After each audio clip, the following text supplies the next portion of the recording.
Narratives and Death in Practice. So Laura's dedicated her life to exploring death and everything that surrounds death, and work that she's done that's been born out of deep personal experience.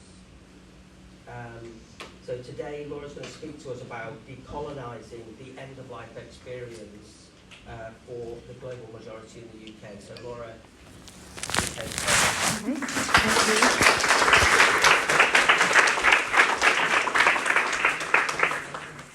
Is it okay for me to rest this on here? Sorry, I had to be extra. That's okay. Okay. Right, thank you. Okay. All right. So it's really unfortunate that I've had a problem that I've been sort of in and out, and I've not been able to hear everything that I wanted to hear. But I get the impression that we're all kind of singing off the same hymn book, roughly. So hopefully, what I have to say will kind of slide in, and you'll be able to see where our work perhaps intersects, and hopefully where we can work together in the future. I'll also let you know as well that I am actually a little bit deaf, so if I come across as a bit shouty, it's because of that. That's my excuse for today anyway. Okay, so yes, thank you. As announced, I'm Laura D Pusey, and I work within the sphere of the death and end-of-life realms. So I provide non-medical end-of-life care, funeral assistance from arranging to directing.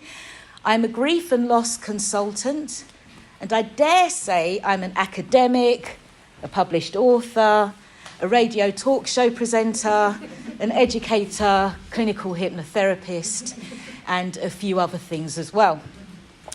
So I began working in death spaces with intention in 2020 when I graduated from the University of Huddersfield with an honours degree in sociology. I'm finally able to stand as a cosmic standing expert within my field, that which intersects with, to an extent, with the Western narratives of dying, death and grief. Now, just 5 short years ago, during that thick haze of the COVID pandemic, the murders of John Floyd, who's he? George Floyd, Breonna Taylor, whilst in her home, and Ahmaud Arbery, who was out jogging on a quiet road in America, we were also bombarded with the news that an apparently disproportionate number of black people were dying in the UK. During this time, I had a conversation with a well-meaning academic researcher who asked me, how can white people repair the pain and suffering that was caused by the European forefathers? And quite off the cuff, I replied, if I break your leg, you wouldn't ask me to fix it for you. That line became the title of the 2025 paper published by Taylor and Francis, within which I detail the whys and hows necessary in redressing the balance with regard to the provision of culturally informed end-of-life funeral care and bereavement support. So prior to my graduation, I qualified and was certified as a death doula and a funeral celebrant. However, I quickly realised that my face didn't fit in the end-of-life death spheres unless I was a service user. And even then, I couldn't confidently affirm that the fit was a comfortable one. In fact, it's rather uncomfortable. Over the years, I've found that despite my offers for collaboration with well-placed service providers, a lack of desire to truly avail themselves of the knowledge to acquire progressive thought around the services that they provide could be more inclusive. They weren't really that interested in taking it that far.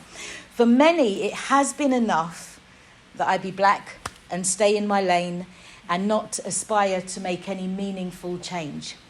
And I just wonder how many people who look like me find themselves in that same situation. But it's not all doom and gloom. Let's flip it, because that's an amazing opportunity. And my life has been altered by rejection. I was handed an opportunity and the challenge was laid before me.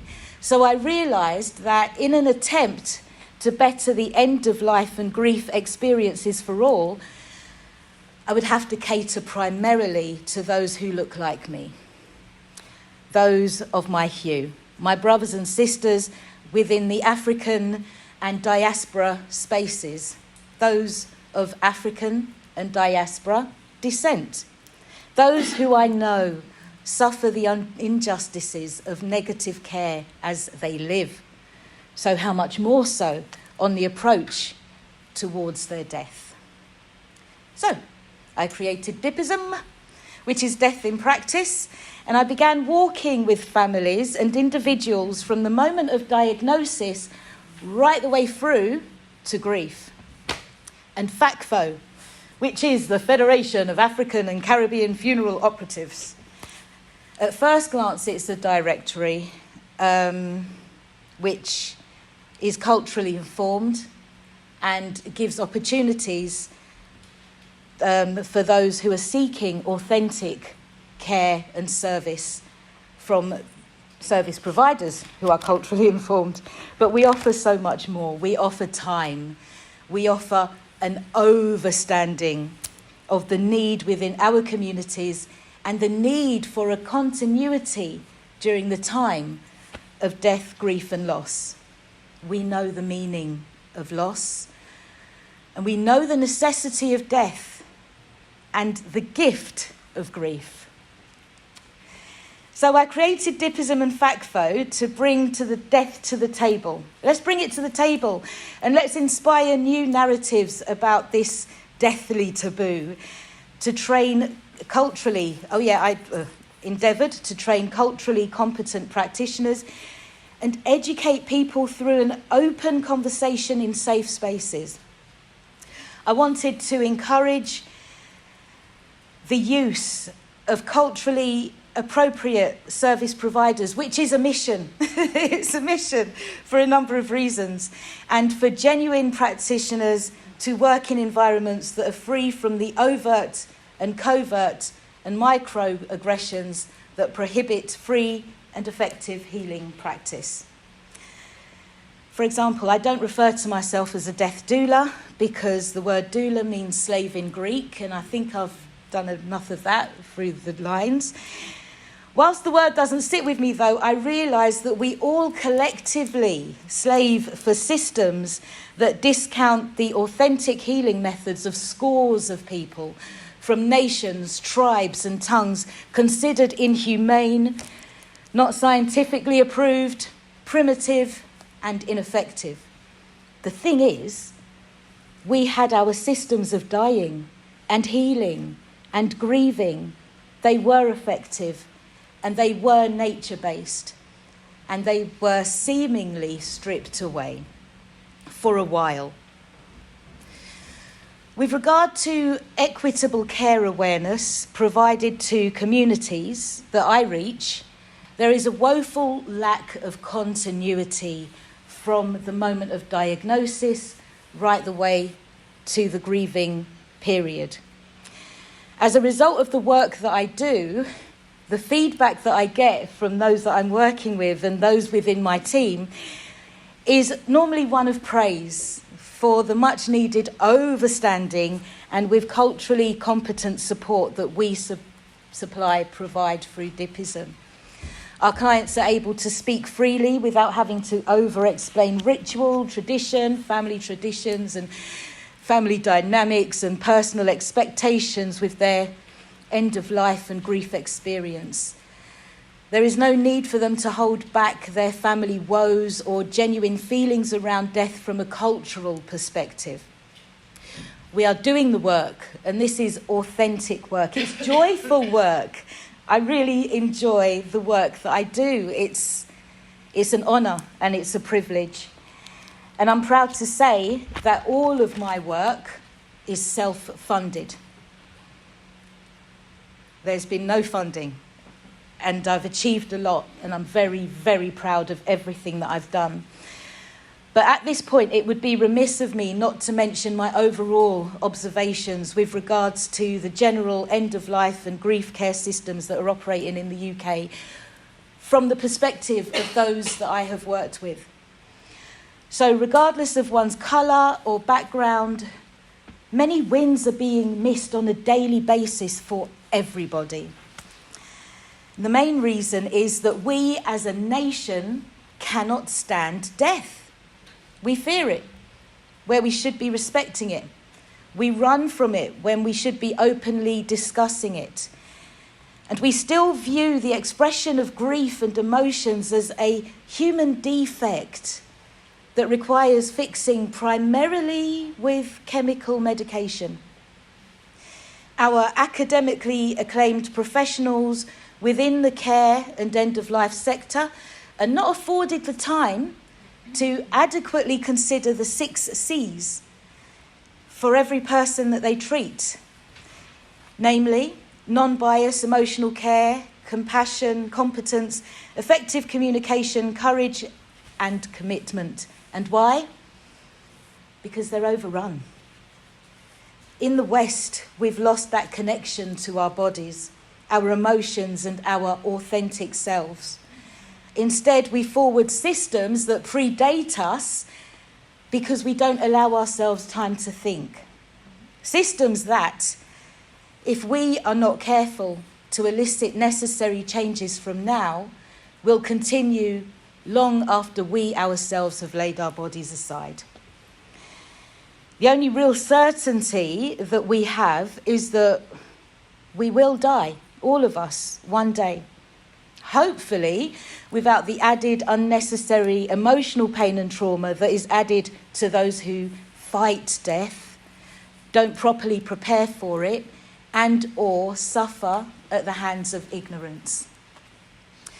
For these reasons, I created the journal, My Life's Tapestry, which is out there, to walk alongside the person, to act as their voice when they are approaching their final life and death, their final end-of-life transition. And I also created the book Tapestries of Grief, and this is a workbook that defines and explains the roots of grief, the effect it currently has on our lives, and the ways in which that we can come to appreciate grief and see it for the gift that it is, and actually embrace it. Within that as well, we talk about intersectionality, we talk about the journey, we talk about a lot of controversial topics that people normally like to shy away from. And I have just completed training 14 Dippism grief practitioners.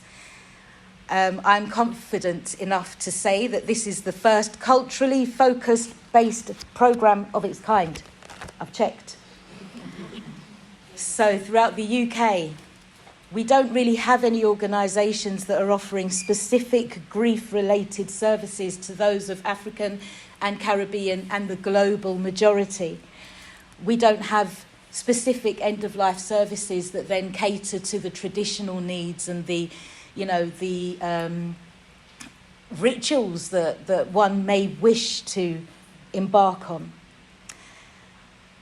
And I'm also proud to say that I am going to be launching our end-of-life guidance training in the autumn, and we are stepping up works within FACFO, the Federation, to provide a better and more equitable funeral care provision for all. The phenomena that we refer to of death lives within us like an internal clock, ticking for the moment that it will visit us. And because of a collective fear of it, our external systems will continue to fail. We need to make peace with death, and this means that we need to make meaningful changes. Conferences such as this are really enlightening and encouraging and inspiring and progressive, but the chat must transfer to the service providers those who aren't here today, those who are actively working with the people who are experiencing death and grief every single day. They need to be supported. And ultimately, we need to be making and having meaningful conversations with people long before their clocks stop ticking. When it comes to grief, much of the support offered relies firmly on established white service providers. The support is restricted by a funding pot that they can confidently access and rests on goals derived from people who do not represent the global majority, their needs, their wants, nor their culturally driven desires. Those of the global majority are left wanting. This does have a knock-on effect. Disappointment and apathy sets in. Too many people die in emotional, psychological, and mental pain. It becomes physical. And that pains me deeply because we're not dying in the right way. And yes, there is a right way to die. It is intrinsically connected to the way that we live. Our emotional pain, our mental pain, our physical and social pain, our educational and career pain. The way we die is connected to our forefathers and mothers, our modern families, our diet, our worries, our responsibilities, and our socially derived stigmas. Death is universal. We are all affected by it. We actively embody it from the moment we are even conceived. And yet, we insist on shunning it as if it's not happening unapologetically around us, even with the seasons and food. We see death every day. As long as the voices of the global majority are ignored, we as a nation will not move forward with our understanding of the purpose of death and how we can overcome it. We can actually overcome death. We don't realise the role of grief and the true and beautiful nature of our emotions. Let's avoid our emotions. The result is an uncomfortable and often trauma-inducing assimilation into systems designed for profit before the product. And for me and those who work within my organisations, the product is a good life and a good death for all. So now is time for action, not just deliberation or conversation. It's time to intentionally make a difference and to be that difference. Please reach out to your families, your clients, your colleagues, your friends, and to those of the global majority in particular.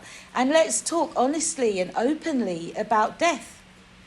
Let's collectively change the narrative. You've not just come to a conference today, you have embarked on a movement, so be that irritant, gracefully unrelenting, and maybe in years to come, we can come back here again and again and again with stories of positive change. As one of our speakers said, we tend to work in silos. That was you. It has to stop. There are so many of us out there that are doing the work. We're not in competition. Everyone's going to die. So why not work together and make sure that we do it properly? Let's do it together, okay? So I'm just a little... Have I got enough time? Yeah. I am launching 3 online courses on the 1st of July, within which we will look at grief from a new socially and culturally led perspectives. The intersections, the wheres and the ways and the hows and the wherefores. This course will help you to inform your practice, whether you are working through the palliative realms, the funeral industry realms, or offering grief support. If you sign up for a newsletter today, you will receive a Dipism discount voucher allowing you £50 off your experience.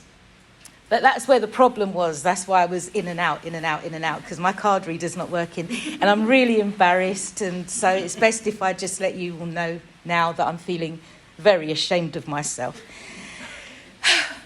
In the vein of this movement, though, I'm not going to urge you all to stand. If you want to stand, you can stand. It's up to you. But I'm just going to read out this and then I'm going to go.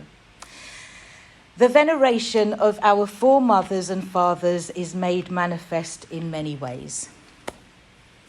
Although demonised for their power, African people and those of her diaspora do not have ancestors that are sculpted as statues in prestigious locations, marking violent and ill-natured behaviour.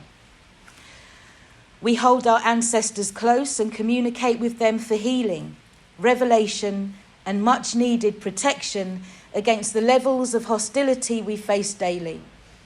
We tap into our personal truths and search for change. One size does not fit all. There is no one way to heal. It is therefore in coming together with respect for learned and intuitive wisdom that we will change the narratives around death and learn to accept the gifts that death and grief provide every time a loved one lays their body aside. Okay, I'm going to go. But if you want to speak to me after you've had your lunch and digested, and if you'd like to buy a book, cash would be preferable, but we'll work something out. Thank you.